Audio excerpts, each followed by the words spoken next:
Ever get that that feeling like you're suddenly seeing your beliefs through a totally new lens, like questioning things you used to just accept, without a second thought. Like you're forming your own opinions, but then you're like, whoa, there's a lot out there. Yeah, absolutely. Mm. Like the natural progression, right? You go Yeah. from just accepting information to really wanting to understand the why behind it all. Totally. It's like you finally realize there's a whole world of music beyond like that one radio station you listened to growing up.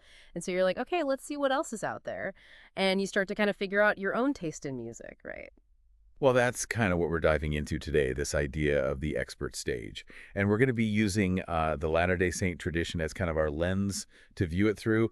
But don't worry, you definitely don't need to be an expert on, well, that Hmm. to get a lot out of this. Exactly. It's less about like being some kind of expert who knows it all, and more about that shift where you start to question things and analyze and seek your own confirmation about things. Which honestly can be kind of exciting, but also terrifying at the same time, right? Oh, It's yeah. like, okay, I'm finally stepping out on my own, but whoa, this ground is not as solid as I thought it was. It's a great way to put it, really. The source we're looking at actually calls it entering the world of subtle identity.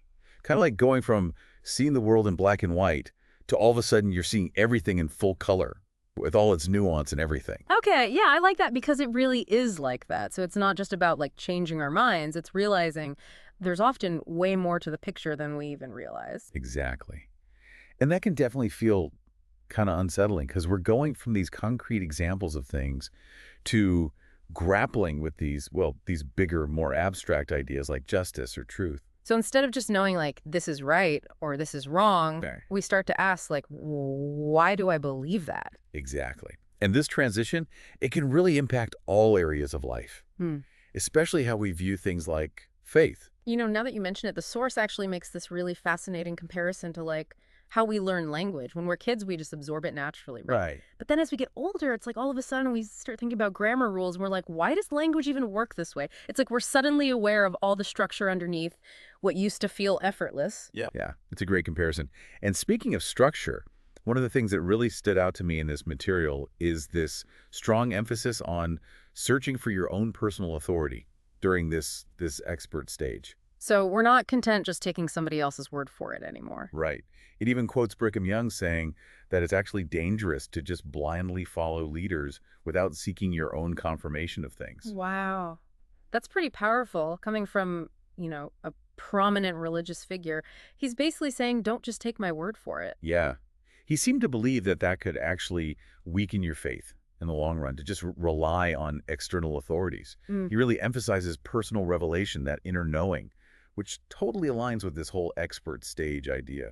So it's not about like rejecting authority outright. It's more about needing that internal resonance to back it up, right? Right. And it makes me think about like Joseph Smith's experience in the Sacred Grove. He didn't just accept the religious norms that everyone else just accepted. He went and searched for his own answers. Yes, exactly. That's often where this drive we all have to seek truth, to seek that personal truth for ourselves, it kicks into high gear. And with that seeking, obviously, comes a lot of opportunities and course challenges. And I bet those challenges can be, well, pretty challenging when you're questioning everything you thought you knew. Oh, tell me about it. Yeah. But those challenges, those are what make this stage so important for growth. This is already giving me a lot to think about. So we're questioning everything, right? We're on this quest to find our own truth, but I imagine that can lead to some pretty interesting dilemmas. Oh, absolutely. It's like you walk into this huge library and it has these endless shelves of books. Like Yeah. the amount of information out there can be overwhelming and you can kind of get lost pretty easily. And without that old familiar roadmap, you just want to grab onto whatever feels solid at the moment, Yeah, right? exactly. The source even mentions that during this stage, we can be really quick to dismiss viewpoints that don't come from sources that we think are credible. It's like we're trying to build up our own little inner circle of experts, which I guess isn't always a bad thing, but it can make it harder to stay open to new ideas. Yeah. Yeah, I mean, it makes sense, though, when you think about it. Like, if you're questioning, say, your beliefs about healthcare or about climate change, you're probably not going to be swayed by, like, someone on a soapbox on a street corner, right? You'd want to hear from doctors, scientists, people you actually see as authorities. Exactly. I mean, it's natural. It's part of how we try to make sense of the world, right? Yeah. But the source also says we should be careful about being too rigid in our thinking. Because just because someone doesn't fit our definition of an expert at this exact moment doesn't mean they have nothing valuable to say. It's like, how many times have we been totally surprised by someone's perspective? Someone who, at first, we might have totally underestimated. Exactly. This whole stage is about like finding that balance, that sweet spot between trusting your gut, but then also staying open to being challenged. And it's not just about the intellectual stuff either. This stage can bring up a lot of emotional and spiritual growing pains too. Oh, interesting. In what way? Well, the source describes it as this potential like dark night of the senses. Like you're transitioning from this childlike faith where everything's magical and certain to, well, a more mature faith where you're wrestling with doubt and with uncertainty. And Yeah. it can feel like this spiritual dryness. Oh, wow. Yeah, and it can be kind of unsettling, especially if you're not ready for it. I mean, that makes sense, right? Uh, It's like when you were a kid and you realize, oh, Santa Claus isn't real. It doesn't mean you stop believing in generosity or joy or anything, but it definitely changes how you experience those things. that's a great way to put it. It's not about losing faith altogether. It's just about transitioning to this kind of faith that's less about certainty and more about, well, wrestling with the bigger questions. Which can be super uncomfortable, Yeah, especially when you're questioning everything else already. exactly. And as if that wasn't enough, all the intellectual and spiritual stuff, the source also points out some other tendencies that can kind of pop up during this expert stage. Ooh, like what?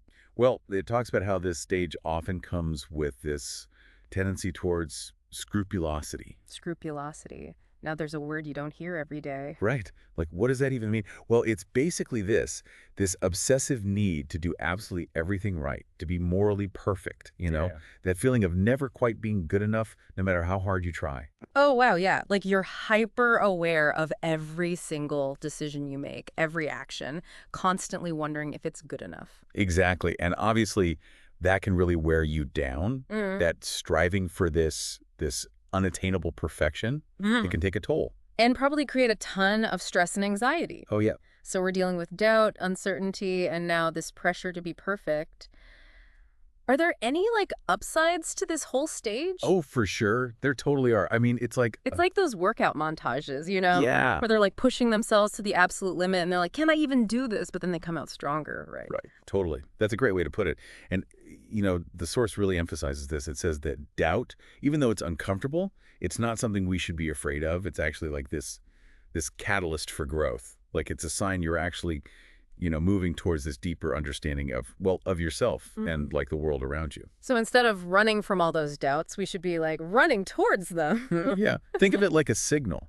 Like doubt is a signal that says, hey, there's more to learn here. Like an invitation to ask those bigger questions. You challenge your assumptions and you end up building this more solid foundation for what you believe. Okay, I think I'm starting to see the good side, the upside to all of this, but if doubt's not the enemy here, then what is? How do we keep from, getting totally lost in all the uncertainty that comes with this expert stage? That's the million-dollar question, right? Yeah.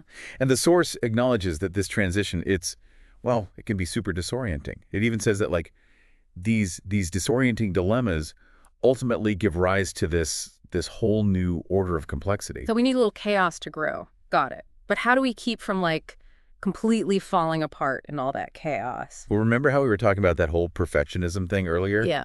That need to have all the answers, do everything perfectly right. Yeah. I think the key is learning to let go of that need for absolute certainty.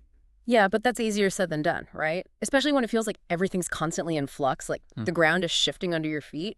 Oh, I know. Tell me about it. Yeah. But I think that's where that whole cultivating that internal compass, that personal authority that comes in, it's about learning to trust your own judgment, your own intuition, even when it feels really uncertain.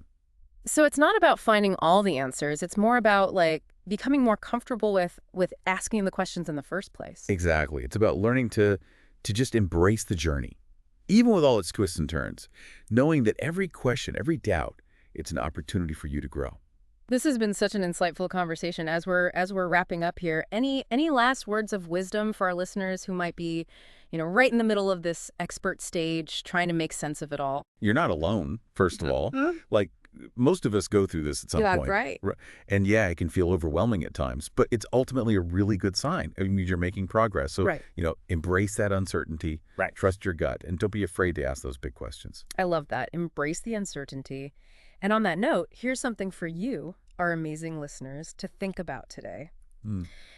Think about a time when you questioned something you'd always believed. What did that teach you about yourself? How did it change your journey? That's a good one. It's amazing how those moments of reflection can bring about those big aha moments. And on that note, my friend, I think that's a perfect place to wrap up our deep dive for today. Thank you everyone out there for joining us as we explored this fascinating world of the expert stage. And until next time, keep those minds curious, keep asking those great questions.